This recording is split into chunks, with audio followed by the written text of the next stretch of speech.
Assalamualaikum. Yuk, lanjut lagi ngerjain latihan soalnya. Kali ini kita mau bahas kebijakan dalam bidang ekonomi.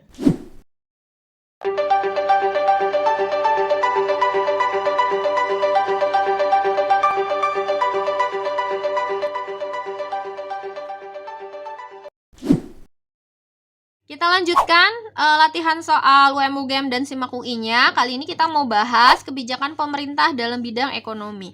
Untuk menahan laju inflasi, pemerintah melakukan kebijakan moneter dengan cara, jadi yang namanya kebijakan moneter gitu ya. Nah, kebijakan moneter, kebijakan untuk mengatur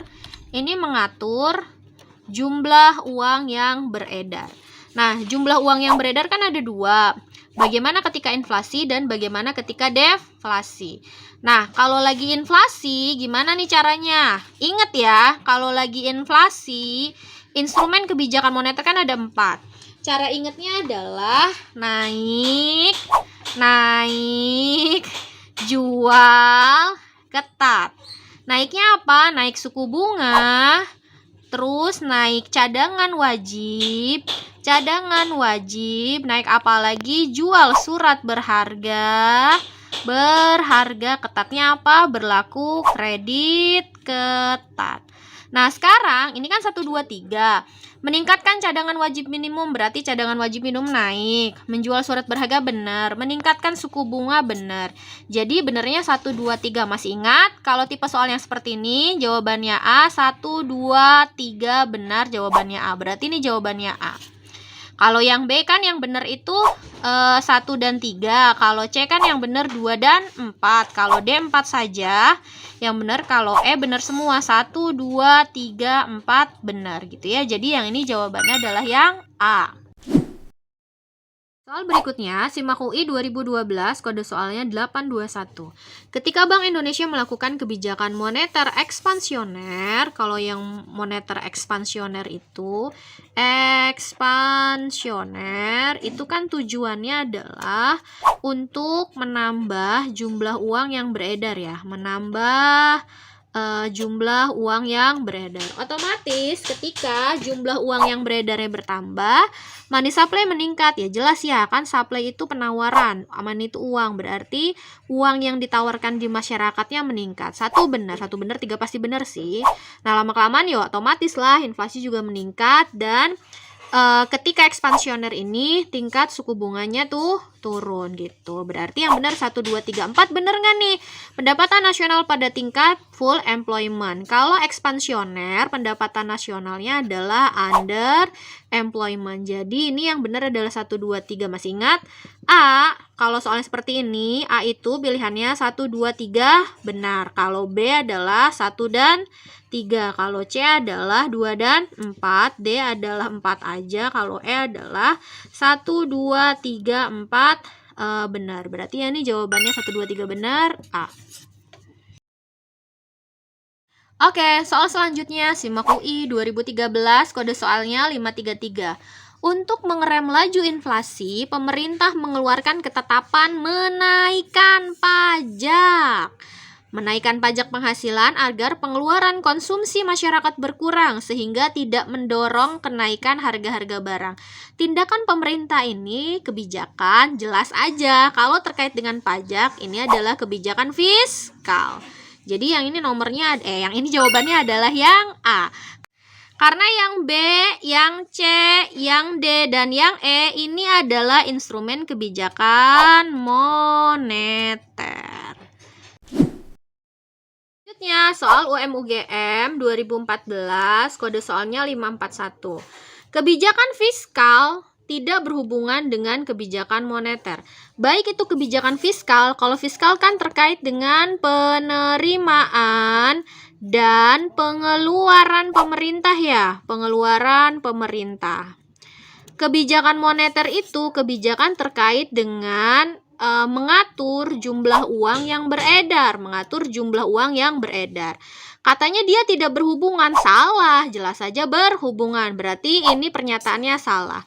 Sebab tujuan kebijakan fiskal untuk memastikan stabilitas ekonomi jelas.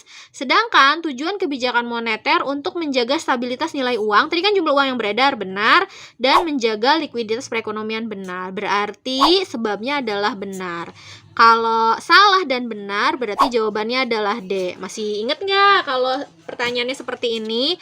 A itu ketika pernyataannya benar, sebabnya benar dan berhubungan. Kalau B, pernyataannya benar, sebabnya benar tapi dia tidak berhubungan. Kalau C, pernyataannya benar, sebabnya salah. Kalau D, pernyataannya salah, sebabnya benar. Dan kalau E, pernyataannya salah, sebabnya salah. Kalau tadi pernyataannya salah, sebabnya benar, jadi jawabannya adalah yang D.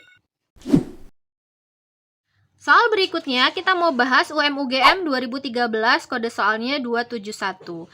Pada saat kita membeli barang di toko, biasanya harga yang kita bayar sudah termasuk pajak pertambahan nilai atau PPN. Jika pemerintah menurunkan PPN, berarti PPN-nya turun. Yang harus dibayarkan pengusaha dari 10% ke 7,5%. Berarti dari 10% turun ke 7,5%. Berarti penurunannya adalah 2,5%. Kita cek. Apa jawabannya? Beban pengalihan pajak dari pengusaha kepada konsumen naik. Kan turun, salah ya. Penerimaan negara meningkat, ya salah. Penerimaan negara dari PPN menurun. Iya sih, tapi kok nggak ngomongin pengalihan pajaknya? Beban pengalihan pajak dari pengusaha kepada konsumen turun, tapi kok nggak ngomongin penurunan penerimaan negaranya? Kita lihat yang E.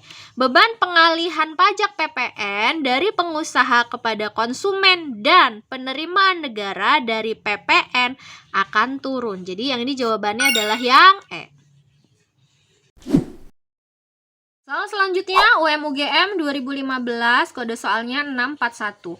Pajak, subsidi, dan anggaran pemerintah adalah beberapa contoh dari instrumen fiskal. Betul ya? Betul. Yang dapat ditempuh pemerintah untuk mempengaruhi perekonomian. Betul. Karena kan fiskal tadi terkait dengan penerimaan dan pengeluaran pemerintah. Gitu ya. Jadi kan pajak penerimaan, subsidi pengeluaran, betul. Sebab kewenangan menetapkan pajak dan subsidi ada pada Bank Sentral dan Departemen Keuangan. Salah, ini ada pada kewenangannya pemerintah gitu ya. Jadi betul dan salah. Masih ingat kalau opsinya seperti ini?